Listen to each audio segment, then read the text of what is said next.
하루 최대 생산량 60여 톤. 겨울로 접어드는 바로 이맘때부터 연중 최고 성수기를 맞는 어묵 공장. 주문량을 맞추기 위해선 그야말로 생산 라인을 풀 가동해야 하는 상황. 한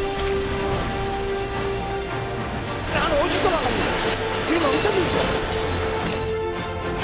익숙한 밥 반찬에서 어느덧 국민 간식으로 떠오른 어묵. 한편 겨울 캠핑의 꽃이라 불리는 바비큐용 소세지의 인기도 고공행진 중인데요. 손으로 하나하나 반죽을 해야 돼서 팔도 아프고요. 작업자들의 이런 노고 속에 탄생하는 독일식 족발 요리에 이르기까지 얼어붙은 몸과 마음을 녹여주는 겨울의 별미를 만드는 현장 속으로 찾아가 봅니다.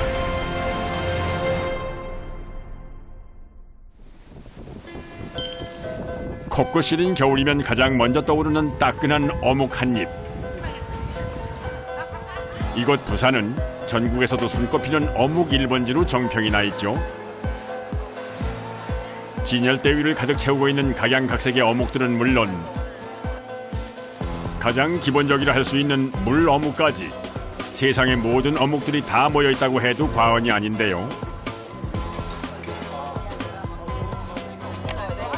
아는 맛이라 더 간절하게 생각나는 겨울철 대표 먹거리 어묵. 야, 뭐라고? 아, 너무 맛있다. 쫄깃쫄깃하고 맛있어요. 입안 가득 퍼지는 행복한 포만감. 지금 겨울철이라서 어묵의 계절이라고 해도 과언이 아닙니다. 어묵 골목이 형성되다 보니까 전국 각각 이제 다 손님들이 많이 오세요. 예나 지금이나 저렴한 가격으로 든든하게 요기를 할 수 있으니 어묵은 그야말로 가격 대비 만족도가 높은 음식이라고 할 수가 있을 텐데요. 여기까지 왔어요. 진도에서요? 진도에서 부산 어묵 먹으러 여기까지 왔어요. 네.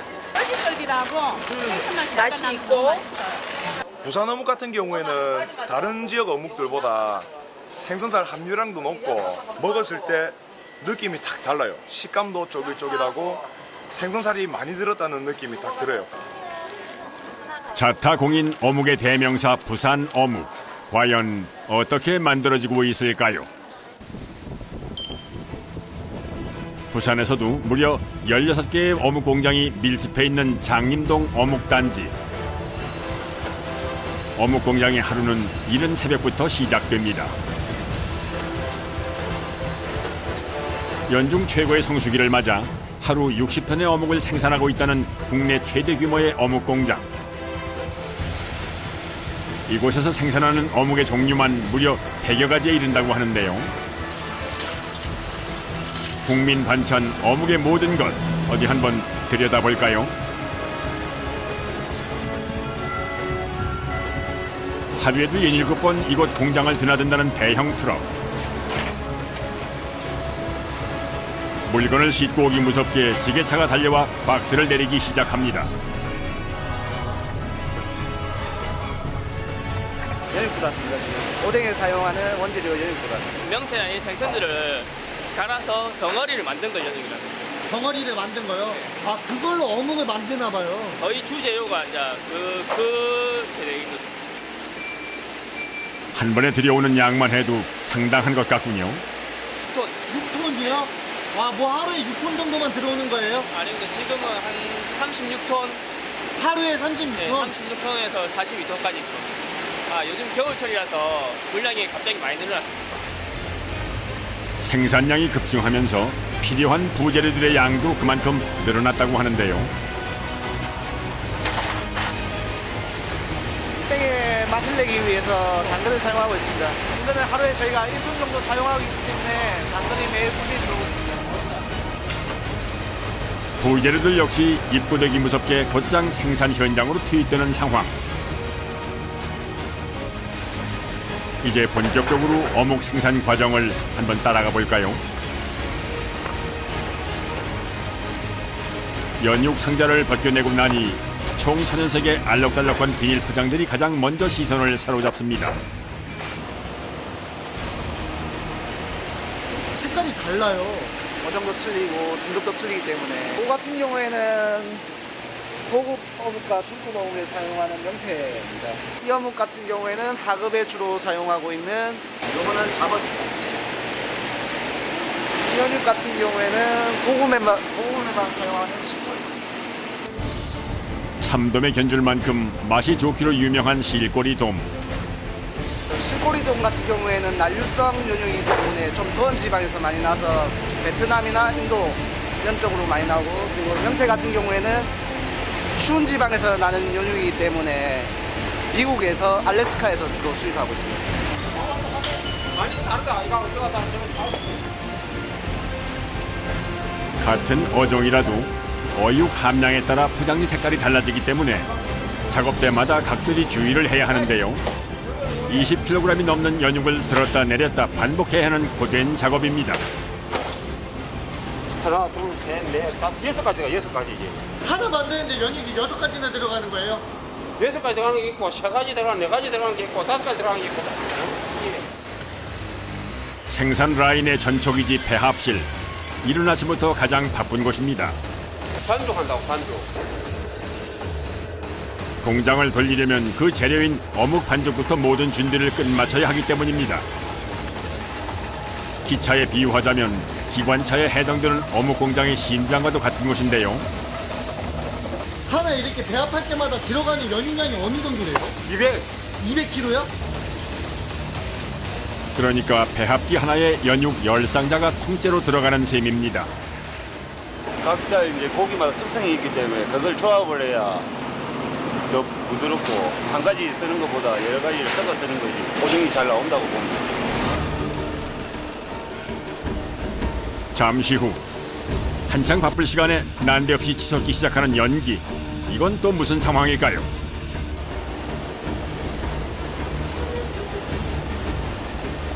스팀입니다. 스팀인데 예, 연육이 많이 얼어 있으니까 빨리 해동을 컷하기 위해서 빨리 해동을 시키기 위해서. 필요는 발명의 어머니란 옛말이 꼭 들어맞는군요. 해동 시간은 단축시키면서도 반죽이 익어버리지 않도록 얼어있는 연육 위로 미지근한 정도의 약한 스팀을 계속해서 뿌려주는 건데요. 그 사이 어느새 쫀득하게 잘 배합된 어묵 반죽. 일정한 온도를 유지하도록 살피는 것 또한 작업자의 몫입니다. 우리가 온도 보고 작업을 하거든. 그러니까 온도 맞춰서 딱 간다. 너무 많이 올라가도 안 되고, 저기 올라가도 안 되니까 저기 다른 온도에서 빼낸다고. 뭐 너무 많이 올라가면 번데기 되고 오뎅 안 되지. 못 먹지. 배합기 한 솥의 가치를 원가로 따지면 배합 한 번 할 때마다 약 300만 원. 하루 수천만 원어치가 걸려있는 어마어마한 일인지라 잠시도 긴장의 끈을 놓을 수가 없는데요.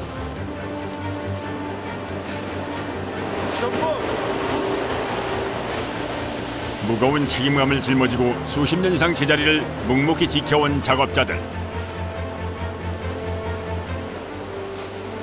날마다 긴장의 연속이지만 이렇듯 완벽한 배합을 만들어낼 때면 이 자체로 보람과 자부심을 느끼게 된다고 하는데요. 보기만 해도 쫀득한 어묵의 맛이 전해지는 듯합니다.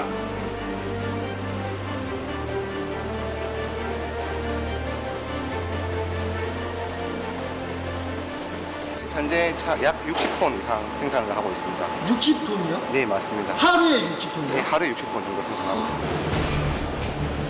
때문에 해마다 이맘때가 되면 그야말로 눈코뜰 새 없이 바쁜 나날들을 보내고 있다는 배합실 담당 작업자들.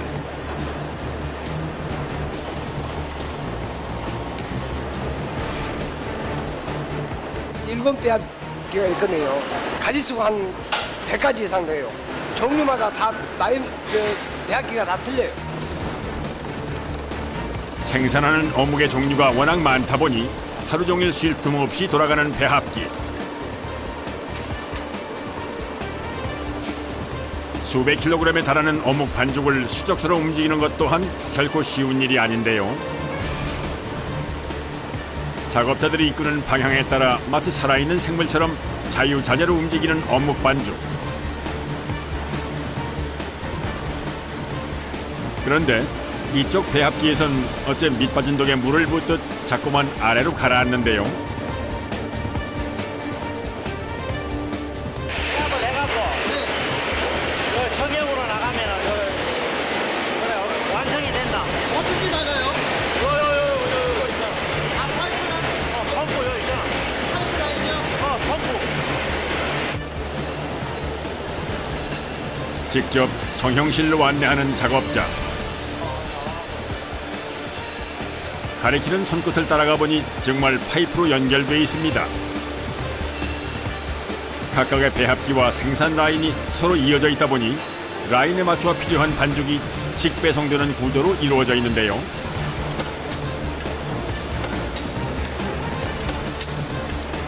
천평 규모의 어마어마한 공장. 성형을 한 것입니다. 기계로 이제 성형을 한다는 얘기죠.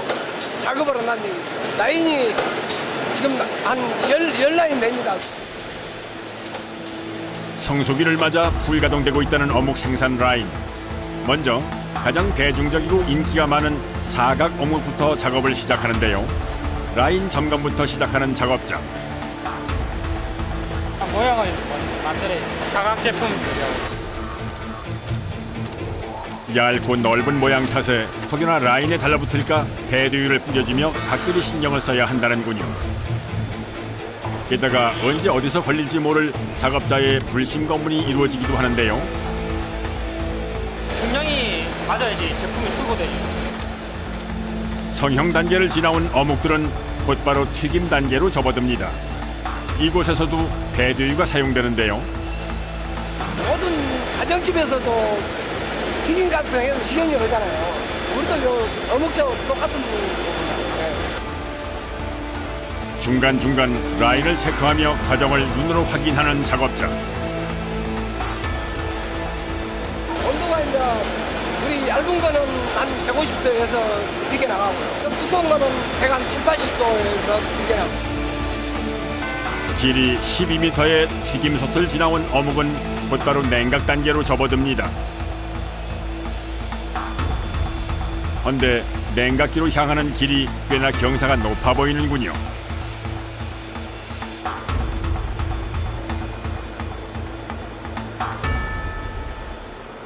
제품이 나오면은 냉각을 시키는 겁니다. 냉각을 완전히 돼야 냉각이 안 되면 변질이 빨리 되니까. 사시사철 10도 이하로 유지되고 있다는 냉각기. 7층으로 이루어진 냉각 벨트 위를 지그재그로 오가며 열을 식히게 되는데요.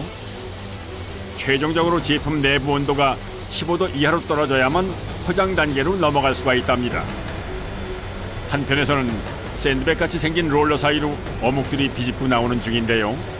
기름을 닦아주는 어묵에 기름 많이 넣으면 안 되잖아요. 기름을 닦아주는 그런 역할을 해요. 유탕 라인의 마지막에 자리하며 튀김 어묵의 기름을 털어내는 중차대한 임무를 맡고 있는 탈육이. 그렇게 라인마다 완성품이 쏟아져 나오기 시작하는 그 시각, 또 다른 어묵이 출발선에서 준비를 하고 있는데요. 땡터.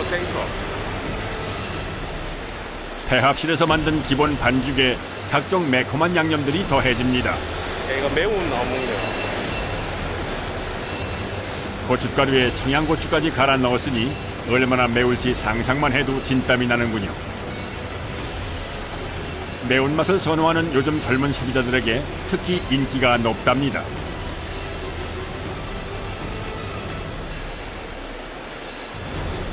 튀김기 옆을 따라가기만 해도 매콤한 향이 전해질 정도입니다.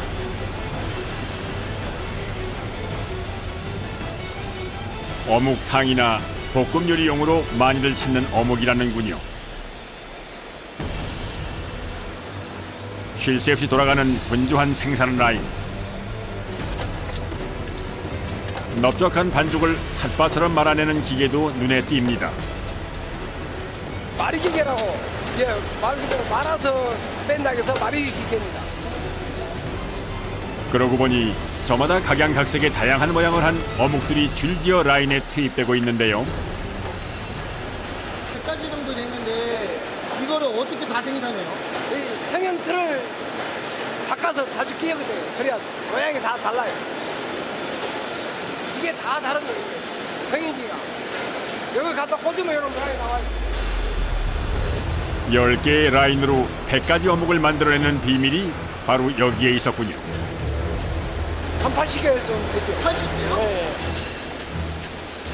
들어오는 주문에 맞춰 그때그때 성형 틀을 바꿔 끼우는 작업자들.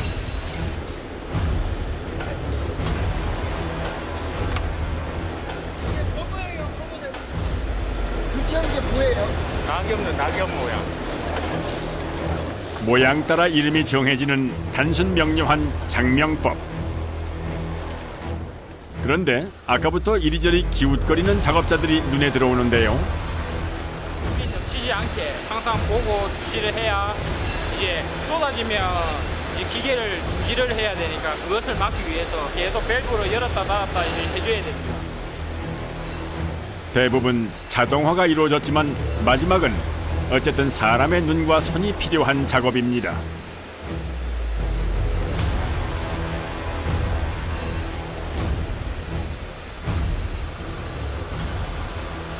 힘든 부분이 있죠. 이제 왜냐면 한종 요즘 같은 경우는 시즌이잖아요.